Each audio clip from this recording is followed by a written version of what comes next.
The shocking truth about Mary Magdalene's Gospel is finally going to be revealed in today's video. I have been researching for over 2 years now, reading all of the Gospels, including the Gnostic Gospels, which the Church considers heretical and false.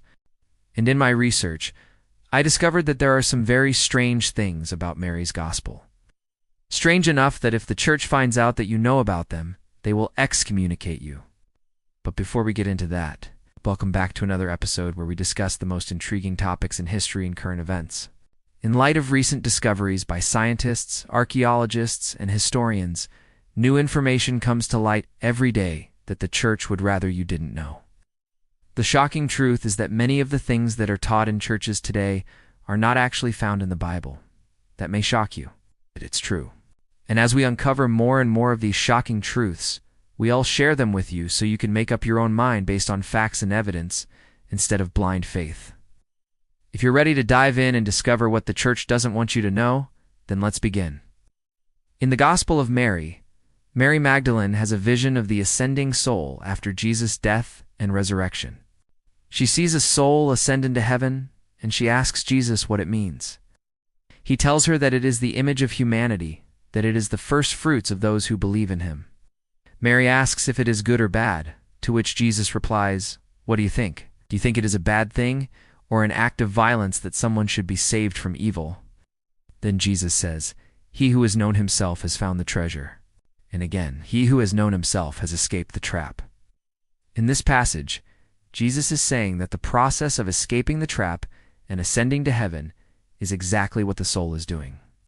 Gnostic cosmology held that the material world was created by an emanation from the one true God. It believed that the material world was created by a lesser being called the demiurge, who was ignorant of the true nature of reality. The human soul was seen as a spark of the divine trapped within the body and the material world, cut off from its true source. The goal of Gnosticism was to attain knowledge or gnosis of one's true self, and to escape the trap of the material world. To the Gnostics, the world was inherently evil, and suffering was its only fruit. They believed that the only way to escape the suffering was to cut off from the world and ascend to heaven. However, the Church rejects this teaching because it contradicts the Bible. Paul's letters contain the Church's official position on the matter.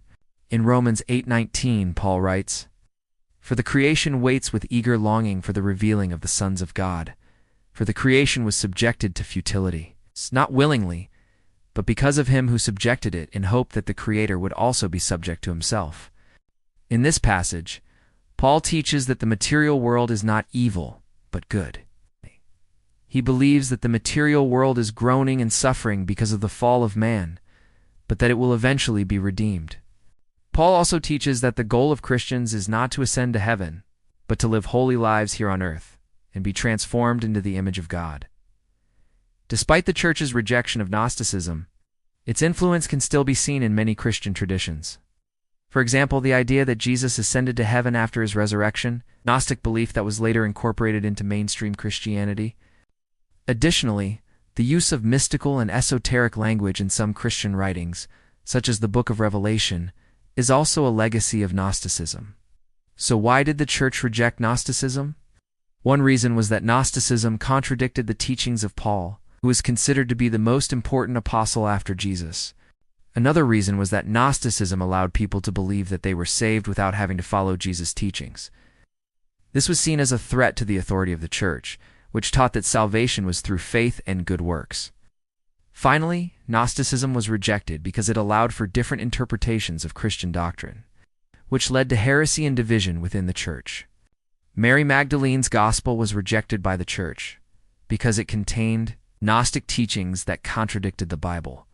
The Church leaders saw this as a threat to the authority of the Church and to the unity of the Christian faith. Therefore, Mary's Gospel was suppressed and removed from the Bible. Now let's get into the main hook that will really get their attention. The Church didn't want you to know this. But what exactly does it mean? Let's find out. Point number 1. The Church didn't want you to know that Mary Magdalene had her own Gospel. Most people don't realize that Mary Magdalene wrote her own Gospel. It was only recently discovered, and it contains some very interesting teachings.